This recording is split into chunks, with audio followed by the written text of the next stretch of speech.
there's been this whole gallery of famous actors who have played him, Richard Burton, Robert Hardy, Albert Finney.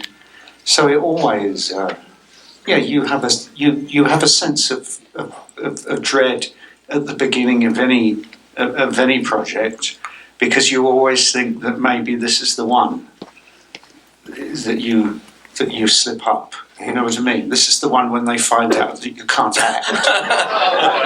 The truth is revealed.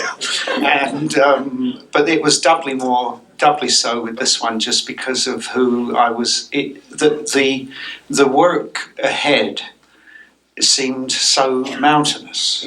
It seemed like such a mountain to climb. But I had about a year to work on him. And so I just surrendered myself to Winston Churchill for a year, and it all became about the year of Winston. So, I mean, so much so that my wife said that she said, I go to bed with Winston Churchill, but I wake up with Gary Oldman. When will the lesson be learned? You cannot reason with a tiger when your head is in its mouth!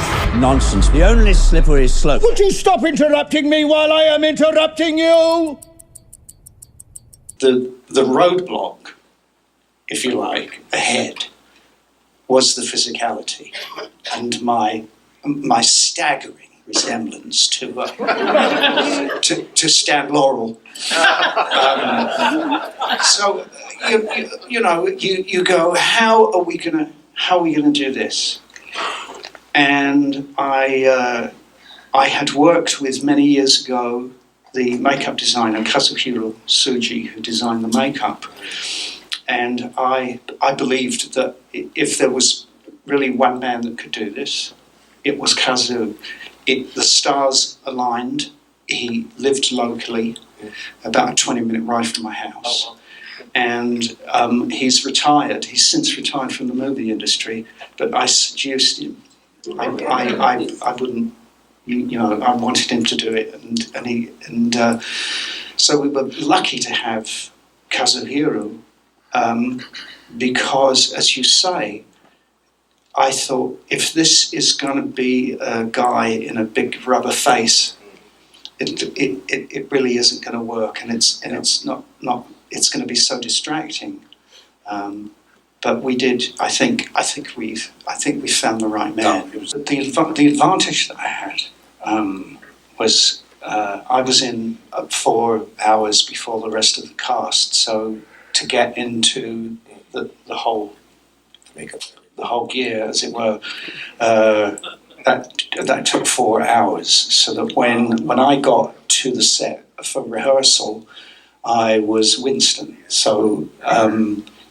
Joe Wright never saw me as Gary for 3 months, and so I think I'd like to think that helped. It was the way that I reacted to them and the way that they reacted to me. It was a lot of fun being Prime Minister. You underestimate the stress. I think that must have been on him. We were lucky to do a tour of the war rooms. And the guy opened up the war room and he said, "Do you want to sit in the chair where Winston sat during the war?" And I said, "Of course."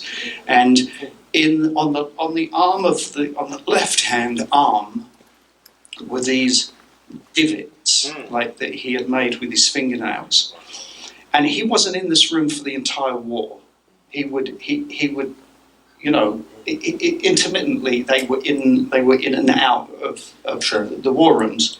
So it wasn't a thing that it wasn't a chair he was sitting in every single day of the war. Right. So there were these deep divots in the left-hand arm, and on the right-hand arm was the scratches from his ring. Wow.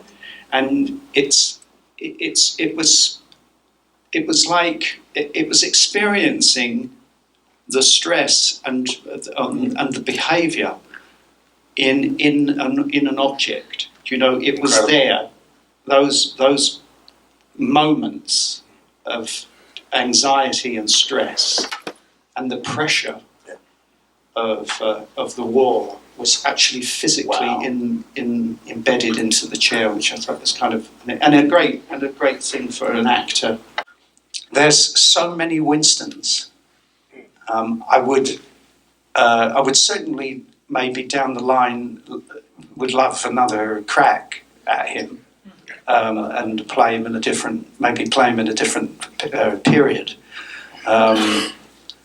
But it is such an Winston was such an extraordinary character that it's like a Falstaff or a Hamlet or a King Lear. You know, there's these roles that are sort of Everest.